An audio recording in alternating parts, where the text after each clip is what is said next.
Narratives with आमिराना exclusive जारी है और हम बात कर रहे हैं बलूचिस्तान की इवॉल्व होती हुई सूरत हाल के ऊपर, जहां आज दहशत गर्द बीएलए ने एक बड़ा हमला किया और ये हमला 12 शहरों पर किया गया, जिसमें 43 के करीब जो है दहशत गर्द हलाक हुए। अभी भी बहुत सारे इलाकों में सूरत हाल जो है पेचीदा है। ज़ाहिर है कि पाकिस्तान की सिक्योरिटी फोर्सेस जो हैं इस हमले को काउंटर करने में कामयाब होंगी, क्योंकि पाकिस्तान की एक लंबी हिस्ट्री है इस तरह के दहशतगर्द हमलों को देखते हुए, रिस्पॉन्ड करते हुए, जवाब देते हुए, कामयाबी से उनको काउंटर करते हुए। हम अब उस बहस में अभी नहीं जा रहे, क्योंकि ये हमले के साथ ही इसके ऊपर कई हवालों से बहस शुरू हो गई है। एक हमने पिछली अपने वीडियो में कहा था कि हम आज रीजनल हवाले से भी बात करेंगे, क्योंकि ईरान के तनाजुर में इसकी क्या बात है। क्योंकि जैसे ये हमले शुरू हुए तो कुछ ऐसे अकाउंट्स थे जो बलोच डायस्पोरा के, और अगर आप फॉलो करते हैं जो सिस्तान बलूचिस्तान ईरान के हिस्से में, कुछ लोगों के ऐसे ट्वीट्स आने शुरू हुए जिन्होंने पाकिस्तान की सिक्योरिटी फोर्सेस और इरानियन जो नेशनल गार्ड्स हैं उनका जो कंपैरिजन किया और सूरत हाल को लिंक करने की कोशिश की कि ये शायद कोई बहुत बड़ी रीजनल गेम है। लेकिन सबसे पहले हम बात शुरू करेंगे कि ये अ, जिस वक्त जंग चल रही होती है, जिस वक्त इस तरह का कोऑर्डिनेटेड हमला होता है, तो ये एक बहुत इम्तिहान होता है, क्योंकि ये एक तो जंग है, दूसरी एक नैरेटिव्स की सतह के ऊपर जंग चल रही होती है। और इस वक्त जो सोशल मीडिया के महाज के ऊपर लग रहा है कि जो बीएलए और इससे मुंसलिक बलोच इंसर्जेंस तंजीमें हैं, ब्रास बीएलए और वो रिपब्लिकन गार्ड्स ने तो अभी हमायत का भी ऐलान किया, ये बहुत एक्टिव और इफ़ेक्टिव हैं। और इनको पूरा एक ग्लोबल बलोच डायस्पोरा इसको मुकम्मल सपोर्ट कर रहा है, एक बड़ी कैंपेन के तौर पे इसको पेश कर रहा है। तो इस मरहले में, इस नैरेटिव की जंग में, आपने एक तो अपनी सिमत भी दुरुस्त रखनी है, तय भी करना है कि आप किस तरफ खड़े हैं, और ये भी कि कौन सी इंफॉर्मेशन किस ज़राए से आ रही है। अगर गलत ज़रिए से आ रही है तो उसको कैसे जांचना और समझना है। और सबसे आसान तरीका तो ये है कि जिस वक्त तक ये जंग चल रही है, जिस वक्त तक ये ऑपरेशन काउंटर ऑपरेशन चल रहा है, तो सूरत हाल के ऊपर जो है वो ठंडे दिल से, दिमाग से आप गौर कीजिए कि ये है क्या, ये शुरू कैसे हुआ। और ये कोई बहुत ज़्यादा वक्त नहीं लेगा कि सूरत हाल वाज़ेह हो जाएगी कि हमलों की तफसील क्या थी, कैसे हुए, कहाँ से हुए, किसने प्लान किए, और उसका जवाब कैसे किए दिया गया, और कैसे उसका तदारुक किया गया। तो ये नैरेटिव फॉर्मेशन में बहुत एहतियात की, क्रिटिकली चीज़ों को, इन्फॉर्मेशन को प्रोसेस करने की ज़रूरत है। और टॉक्सिक नैरेटिव से जो बचने की बड़ी अहम ज़रूरत होती है इस मरहले के ऊपर, क्योंकि एक बड़ी जज्बाती सी जो है वो पूरी फ़ज़ा होती है। तो बच के जिएँ, झूठ से बच के जिएँ, प्रोपेगेंडा से बच के जिएँ, और हक और सच को जान के जिएँ। और अब हम आते हैं आज के अपने वीडियो के दूसरे हिस्से की तरफ कि ये बीएलए ने ये हमला किया क्यों? और जो इस वीडियो में पहली मर्तबा जो बशीर ज़ेब सामने आए, उसके बारे में जो कहा जा रहा है, कुछ तबसरा निगार कह रहे हैं कि वो बुनियादी तौर के ऊपर एक तो बलोच नौजवानों को मुतासिर करना चाह रहे थे कि वो भी आएँ और मज़ीद जो हैं इस इंसर्जेंसी के अंदर शामिल हों। एक तो ये पहलू उसके अंदर है, और दूसरा ये है कि पूरा एक हीरोइज़्म का, कि जो इनकी क़यादत है वो बैठती नहीं, बल्कि मुकम्मल और अमली तौर पे भी जंगों के अंदर और इस इंसर्जेंसी में, दहशत गर्दी के अंदर वो हिस्सा लेती है। ये एक मैसेजिंग थी। अब ये कितनी इफ़ेक्टिव है, कितनी नहीं, और ये इसका इन्हिसार भी होगा कि अगर इफ़ेक्टिवली इसको काउंटर किया जाता है, और अगर वाक़ई इसमें बशीर ज़ेब इसके अंदर हैं, और अगर वो फ़िदायीन और सुसाइडल अटैक्स के अंदर इसको लीड कर रहे हैं, तो इसमें चांसेस उसमें बहरहाल ये तो मौजूद होते हैं कि वो जो ज़्यादातर हमलावर हैं, वो उसमें हलाक होते हैं। अब लोकेशन के बारे में खारान का कहा जा रहा है, अगर ये नोशकी वाले हमलों के अंदर बशीर ज़ेब है, क्योंकि नोशकी और खारान का जो फासला है तो काफ़ी, लेकिन वहाँ से बहुत सारे जो अकाउंट्स बता रहे हैं कि शायद वहाँ से इन्होंने ऑपरेशन नोशकी की तरफ शुरू किया। तो फिर सिक्योरिटी फोर्सेस का दावा ये है कि वो इस हमले को नाकाम बना चुकी हुई हैं। तो देखना होगा कि ये जो 43-44 जो दहशतगर्द मारे गए, उसमें कौन कौन और कितने अहम लोग शामिल हैं। और ख़ास तौर के ऊपर कोयटा के हमलों में ख़वातीन को जो इसमें शामिल किया गया, इसके ऊपर हम अलहदा से बात करेंगे। तो लेकिन ये एक पूरी नर्व की जंग है और इसको एक बड़े पैमाने तक जो है इस दफ़ा बीएलए जो है वो लेके गई है। बीएलए है ये सबसे मरबूत और मज़बूत जो इंसर्जेंट्स ग्रुप है, दहशतगर्द ग्रुप है, वो है जिसके कई हिस्से हैं। और इसके अंदर ये जो पूरे जो हमले इन्होंने किए दहशतगर्दी के, उसमें इनके सारे जो यूनिट्स हैं वो इसके अंदर शामिल रहे हैं। इसको जिन्होंने हेरोफ 2.0 का नाम दिया, इसमें मजीद ब्रिगेड का आप बार बार जिक्र सुनते होंगे। ये बड़ा स्पेशलाइज इनका यूनिट है गोरिल्ला ऑपरेशंस के लिए। फिर इन्होंने लास्ट ईयर जो है वो एक इंटेलिजेंस विंग भी बनाया था ज़ाराब के नाम से। और जब चीनी इंजीनियर्स के ऊपर हमला हुआ था कराची एयरपोर्ट के करीब, तो उस वक्त इसका बड़ा ज़िक्र आया था और पता चला था कि वो इंटेलिजेंस बेस ऑपरेशन किया था बीएलए ने उस वक्त।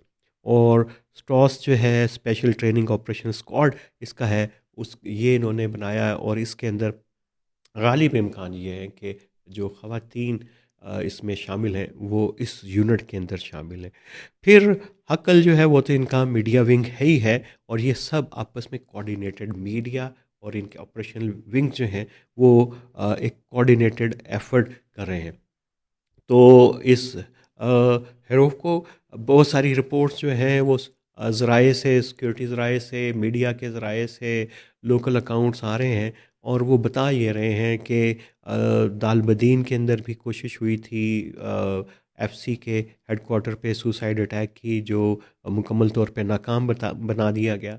फिर नोशकी के एफसी हेडक्वार्टर के ऊपर ये पहला हमला नहीं था, बल्कि जो पूरी एक सीरीज़ शुरू हुई थी बलोच इंसर्जेंट्स की तरफ से, उसमें पंजगूर और नोशकी के एफसी के किलों को निशाना बनाया गया था। आपको याद होगा ये एक बहुत पहले बड़े हमलों की इब्तिदा थी। उसके बाद ये तीसरी मर्तबा एफसी के कैंप को जो है निशाना बनाया गया। ग्वादर के अंदर बात हुई, पसनी के अंदर जो है वो कोस्ट गार्ड की पोस्ट के ऊपर इतलात आई कि वहाँ पे भी इस तरह का है। कुछ बैंकों की जो मस्तूम के अंदर, कोयटा के अंदर जो है वो उसके हमलों की बात आई। तो लेकिन ये इसका ताल्लुक ईरान की सूरत हाल के साथ कैसे है और क्यों है? और अगर आप ये इसको फॉलो कर रहे हैं बीएलए के और बलोच इंसर्जेंट्स जो हैं, इसको जो ईरान के ऊपर अमेरिका का हमला है, वहाँ पे जो अनरेस्ट है, उसको एक अपॉर्चुनिटी के तौर के ऊपर देख रहे थे कि वो अपने आप को रेलिवेंट कर सकें किसी ना किसी तरीके से दोबारा से मगरबी हलकों के अंदर, और ये बता सकें कि वो एक ऐसी फोर्स है जो एक डिस्टरबेंस उस इलाके में क्रिएट कर सकते हैं जो कि ईरान के करीब है। पिछली वीडियो में हमने बताया था कि लेकिन क्या बीएलए इस मकसद में कामयाब होगी इसको सेल करने के लिए, क्योंकि इसका जो पूरा असर रसूख है वो तो वस्ती बलूचिस्तान में है। और जो ईरान के साथ कोस्टल एरिया के अंदर है, बीएलए तो है लेकिन मजबूत वहाँ पे जो है बीएलए बलूच लिबरेशन आर्मी है। और लेकिन इसको में ये तंज़ीमें जो हैं वो एक इत्तेहाद ब्रास का भी हिस्सा है। लेकिन ये लग रहा है कि बीएलए ने इसमें सोलो फ्लाइट करने की कोशिश की है और एक कोऑर्डिनेटेड अटैक ब्रास के अंदर नहीं लिए और इसमें लीड लेने की कोशिश की है। और ये बताने की कोशिश की है कि वही बाकी बलोच तंजीमों के अंदर लेजिटिमेट एक्टर है। अमेरिका ने अगरचे बीएलए को दहशतगर्द तंजीम करार दिया है, लेकिन इस सूरत हाल में जब अमेरिका का बहरी बेड़ा जो है अब्राहम लिंकन वो ईरान के करीब है, और ईरान के अंदर 30,000 से ज़्यादा जो प्रोटेस्ट करने वाले थे रजीम के ख़िलाफ़, उनको हलाक किया गया है। ईरान के ऊपर प्रेशर जो है वो बिल्ड हो रहा है। उसमें पाकिस्तान के बलोच इलाकों के अंदर ये अनरेस्ट होना उस हमले में का ताल्लुक उसके साथ भी है। बेशक जो है बीएलएफ का हकाल और बशीर ज़ेब वीडियो के अंदर जो कह रहा है कि वो उसका ताल्लुक कौमी जद्दोजहद से है, लेकिन फिर बीएलए के कुछ अकाउंट इसको ईरान से भी लिंक कर रहे हैं। तो इसका मतलब है कि अपॉर्चुनिटी देखना चाह रहे हैं अपने लिए कि हम सिस्तान बलूचिस्तान के अंदर और बलूचिस्तान के अंदर एक बड़े एक्टर हैं, नॉन स्टेट एक्टर हैं, और ईरान के अंदर अगर कोई तब्दीली हो सकती है तो खुदा न खास्ता इस तरह की अगर तब्दीली अगर मगरबी क़ुव्वतों को जो है चाहिए तो वो पाकिस्तान के अंदर भी हो सकती है। ये हम नहीं कह रहे, और हमने कहा था कि हमें इन्फॉर्मेशन को छान छान के देखना है और नैरेटिव्स को फटक फटक के जो है वो जांचना है। तो ये चीज़ें जो हैं अभी से आना शुरू हो गई हैं। तो आपको याद होगा कि जब पिछले साल मई में इंडिया और पाकिस्तान का कॉन्फ्लिक्ट चल रहा था, स्टैंड ऑफ था, तो ये बीएलए ही थी जिसने कहा था कि हम इंडिया के साथ हैं, और कहा था कि आए हम मिलके हमला करते हैं, हम बलूचिस्तान से और आप उधर से। और उसके बाद जो फितनतुल हिंदुस्तान का पूरा जो लक़ब है वो उसके बाद जो है इसके साथ अ, चस्पा कर दिया गया ऑफिशियली बीएलए के साथ। तो बीएलए हर उस एक्ट के अंदर जहाँ पे उसको स्पेस मिलती है रीजनल तौर के ऊपर, वो उसको हासिल करना चाहती है। और ये अपने आप को रेलेवेंट करना और मगरिब के अंदर सेल करना, और ये बार बार प्रोपेगेंडा करना कि ईरान की सिक्योरिटी फोर्सेस और पाकिस्तान की सिक्योरिटी फोर्सेस में कोई फ़र्क नहीं है। जो ईरान की सिक्योरिटी फोर्सेस ने अपने अवाम के साथ, प्रोटेस्टर्स के साथ किया, वही बलूचिस्तान के अवाम के साथ यहाँ की पाकिस्तान की सिक्योरिटी फोर्स कर रही हैं। तो उस बयानिए की तश्कील है जो बीएलए और इंसर्जेंट्स कर रहे हैं, इक्वेट करने की बलूचिस्तान को ईरान की सूरत हाल के साथ, और उसके लिए हमदर्दी हासिल करने की एक पूरी मुहिम और कामयाबी है। आपको याद होगा कि हम आपको ये बता चुके हुए हैं कि जैसे ही सीरिया के अंदर तब्दीली आई थी, और जो कुर्द जो है उनकी अभी तो वहाँ पे सूरत हाल थोड़ी सी चेंज हुई है, और ईरान के कुर्द इलाकों के अंदर भी थोड़ी सी हिलजुल और बेचैनी शुरू हुई है। तो तब एकदम दबाव जो है बीएलए जैसी तंजीमों के ऊपर आया था, जो अब्दुल्ला ओजलान की जो है कुर्दिस्तान पार्टी को फॉलो करते थे। फ्री सीरियन आर्मी के साथ इनके रवाबत के बारे में बताया जाता था। तो प्रेशर आया था ग्लोबली कि इनकी स्पेस कम हो रही है नॉन स्टेट एक्टर्स की। और उसके बाद जब पाकिस्तान की और अमेरिका की काउंटर टेररिज्म एफर्ट्स बढ़ना शुरू हुई, तो इसको बीएलए को बाकायदा दहशतगर्द अमेरिका ने करार दिया। तो एक दबाव के अंदर थी, और इसने पूरी इलाकी सूरत हाल जब चेंज हुई है, इसने उसको इफेक्टिवली उसको मैनिपुलेट करने की कोशिश की है इस मरहले के ऊपर एक बड़ा हमला करके। और ये बिल्कुल वाज़ेह बात है कि ये जो नॉन स्टेट एक्टर्स हैं, ये पॉलिटिकली अवेयर होते हैं, पॉलिटिकली मनूवरिंग में रैशनल एक्टर होते हैं। ये समझना कि ये सिर्फ जो है जज्बाती गुरीले दहशतगर्द हैं और जो सिर्फ जंगें ही लड़ते हैं, ये अपनी पॉलिटिकल स्ट्रेटजी में ख़ास तौर के ऊपर जो लेफ़्ट की पूरी आइडियोलॉजी को अब्ज़ॉर्ब किए हुए हैं, तो इनका वर्ल्ड व्यू वैसे है। और जैसे ही और ख़ास तौर के ऊपर जो इस्लामिस्ट हैं, उनके मुकाबले में ये जो लेफ़्ट लीनिंग जो इंसर्जेंसीज़ हैं, दहशतगर्द तंजीमें हैं, इनका पॉलिटिकल व्यू बहुत ही लेफ़्ट लीनिंग रेडिकल होता है। और लेफ़्ट लीनिंग रेडिकल का मतलब ये है कि वो अपने लोकल मसलों को भी बड़ा ग्लोबली देखते हैं और उसके साथ जोड़ के देखते हैं, और वो उसको साम्राज्य की जंग, वसाइल की जंग, क्लास की जंगों के तनाजुर के अंदर देखते हैं, और बहुत सारी चीज़ों को कनेक्ट करते हैं। तो उसको कॉलोनाइजेशन से डिकॉलोनाइजेशन के नैरेटिव्स के साथ जाके जोड़ते हैं। तो वो फ़ायदा उठाते हैं, जैसे ही कोई रीजन में कॉन्फ्लिक्ट होता है, सियासी डेवलपमेंट होती है, तो उसमें अपने लिए स्पेस बनाना शुरू करते हैं।